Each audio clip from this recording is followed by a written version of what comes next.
Suck temperatures. So what do we got?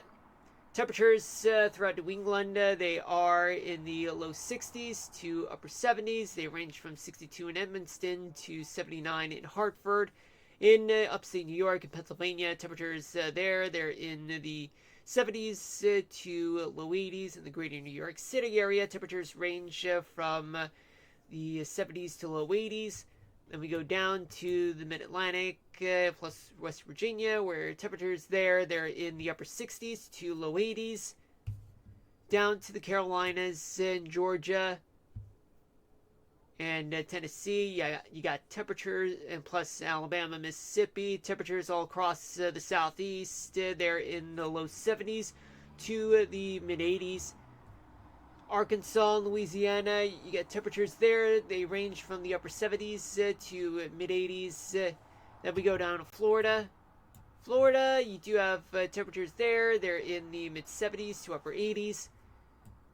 Texas and Oklahoma. Oklahoma has temperatures that are in the upper 70s to mid 80s. Throughout much of Texas, from what I can say, folks, is that they are in the upper 70s to upper 80s. We go to the Ohio Valley. Throughout much of the Ohio Valley, temperatures they're in the upper 70s to mid 80s. The Great Lakes region. Start off with the entirety of the Great Lakes region, where temperatures they're in the mid 70s to mid 80s. In the Dakotas and Minnesota. In Minnesota, temperatures are in the upper 70s to mid 80s. In North Dakota and western South Dakota, temperatures are in the upper 50s to mid 60s, but on the eastern side of North Dakota and eastern South Dakota, well, the temperatures they're in the mid 70s to mid 80s. That's because you have a cold front that's there, which is completely evident, folks, if you're there. It's completely evident. Let's go down to the Missouri River. In Iowa, temperatures are in the 80s. Missouri, upper 70s to mid 80s. Kansas, 80s. Nebraska, lower 70s to mid 80s. In the northern Rockies, in Montana, you have temperatures that range from 46 and 44 in Bozeman to 64 in Glasgow. And in Utah, temperatures range from the low 40s to mid 50s. In Wyoming, temperatures range from 50 in Cody to 71 in Cheyenne. I mean, that's because you have a cold front that's actually splitting between Casper and Cheyenne. Just completely evident based on the converging winds. I mean, if you could trace from Cheyenne all the way to Pierre and to Grand Forks, then you guys know what I'm talking about. It's a cold front that separates between cold air and warm air. And it looks like cold air's about to dominate. And also, I sound funny because more funnier than usual. It's because I'm starting to feel like as though that I'm starting to get a little sick. Colorado temperatures range from 64 in Alamosa and Grand Junction to 80 in Denver. Utah temperatures range from 46 in Logan to 68 in St. George. Quite a contrast. In Nevada, temperatures throughout the northern half of Nevada, they are in the mid 40s to mid 50s. Downstate, temperatures are in the upper 50s to mid 70s. In the desert southwest, temperatures in New Mexico range from 66 in Gallup to 84 in Carlsbad. Then we go to the northern half of Arizona. Temperatures they're in the their range from 57 in Flagstaff to 68 in Kingman. And in southern Arizona, temperatures are in the 80s. Start off in California. You have 59 in Eureka. Temperatures are in the 60s in the San Francisco Bay Area plus Sacramento. 71 in LA, 70 in San Diego, 79 in Indio. We do have temperatures all across the Central Valley of California. They are in the mid 60s to low 70s. In the Pacific Northwest, temperatures in Oregon, they are in the 50s. In Washington State, temperatures range from the mid 50s to mid 60s.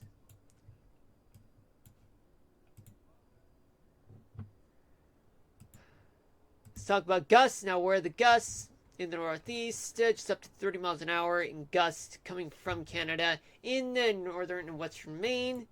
Go down south, plenty of gusty winds of up to 40 miles an hour from the Outer Banks all the way down to Florida, particularly like just north of West Palm Beach.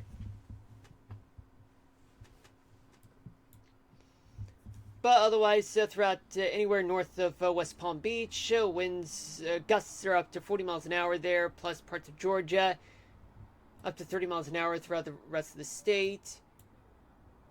Hold on a minute.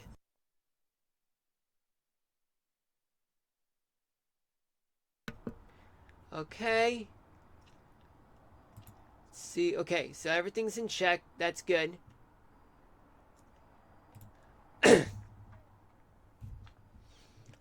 Winds are blowing up to 50 miles an hour in and around the New Orleans area, but mostly on the coastal side of southeastern Louisiana.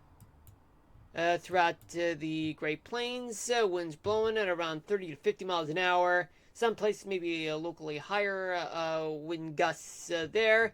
In the Rockies and parts of the desert southwest, you have winds that are blowing at around 50 to 70 miles an hour in some places, and as well as southern Idaho. I hope I haven't really screwed things up for myself. I pressed a button. Offshore, winds are blowing up to 60 miles an hour, but on the coastal side of California, they're blowing gusts are blowing up to 40 miles an hour there in some places. Now let's take a look at the humidity. So where's the humidity? Humidity there's plenty of humidity throughout Florida, southern Georgia, the Dakotas, the Rocky Mountains, Great Basin areas, and the Pacific Northwest. And also, let's not forget about New Orleans and southeastern Louisiana. Rainfall amounts, those are accumulations, estimates actually, folks. The estimates in Florida, they're no more than half an inch in some places throughout the coastal parts of Florida. In southeastern Louisiana, rainfall amounts could be an estimated, they're estimated to be around 2 to 4 inches of rain there. Locally heavier amounts could be possible, folks. In the Dakotas, up to 3 inches of rain in some places, plus northwestern Minnesota. Up to 2 inches of rain throughout Wyoming, Montana, and northwestern Montana as well, and northern Utah.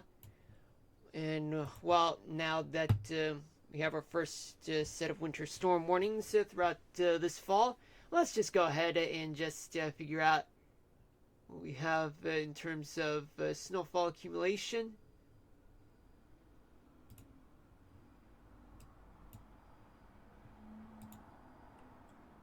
Snowfall amount throughout the mountainous parts of the Rockies, just located in Wyoming and Montana.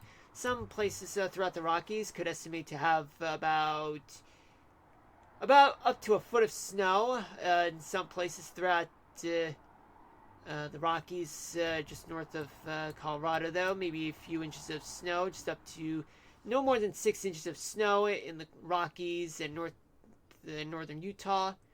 But we'll check a little further just to see if there's any, folks. Now let's switch gears to here and see what we got in terms of the upper level winds. So let's assume that this is right now. This is 18Z, meaning 6 p.m. over there in Zulu time. Translation to 2 p.m. Eastern Daylight Time. So we're close enough to which. Sorry about that. Alright, let's assume that this is right now. Okay, so we do have a ridge That's over the eastern half of the U.S., most notably just located over the Great Lakes region. There's going to be, there is a trough over Salt Lake City, and another trough to the north in Canada, but we're mostly focused on here. What does this mean, folks? Well, folks, that just means that we do have plenty of storms, and some of them in the form of snow in the Rockies and parts of the desert southwest, but that has dissipated. But it's too dry over there, based on the radar, if you guys have seen it earlier.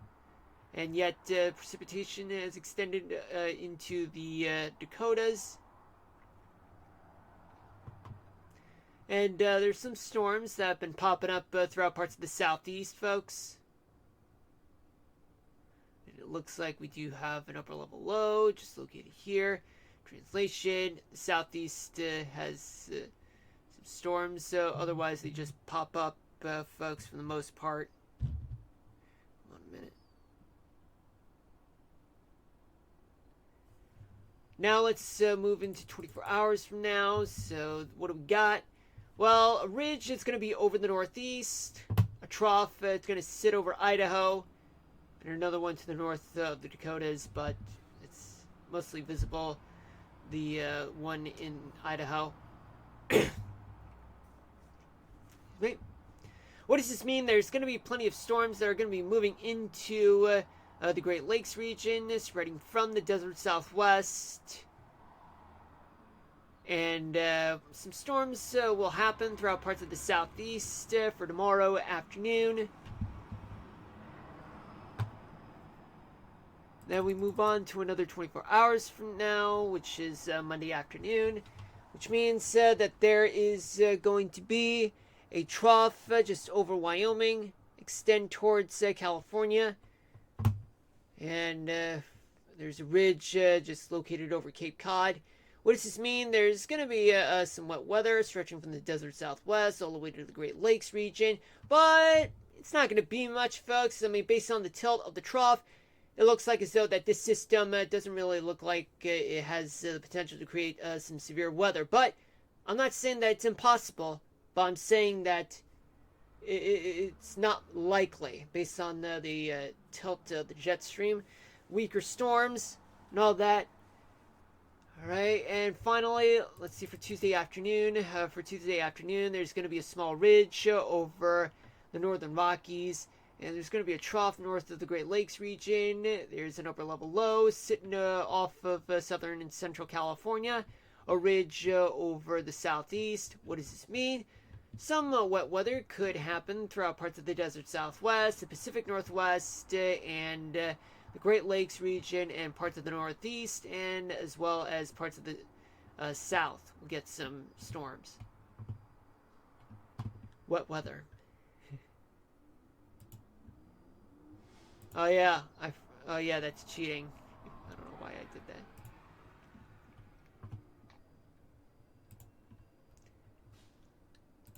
Let's go back here. Let's start off pretending as though that we're going to start off right here for tonight for the tropics. So there's a little bit of wave that's going to form just coming out of Africa. But otherwise the winds are too strong and some dry air could get in the way of development.